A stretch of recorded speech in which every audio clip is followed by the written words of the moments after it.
Good morning. Happy St. Patrick's Day. I hope you're going to celebrate the real meaning of today. You know, it's wonderful about shamrocks and it's wonderful about Irish dancing and Irish music. Fill your soul with it today. But St. Patrick had filled his soul with something much deeper. His soul was filled with faith.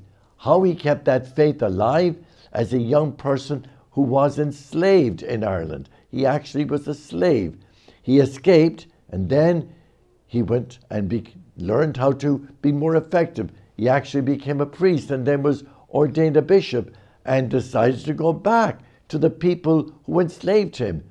Would I go back? I don't think so. But he did because in some way he saw a depth of readiness in the Irish people and brought that faith with him, and that his faith has been always the bedrock of the Irish story. How it's surviving? Only by the grace of God.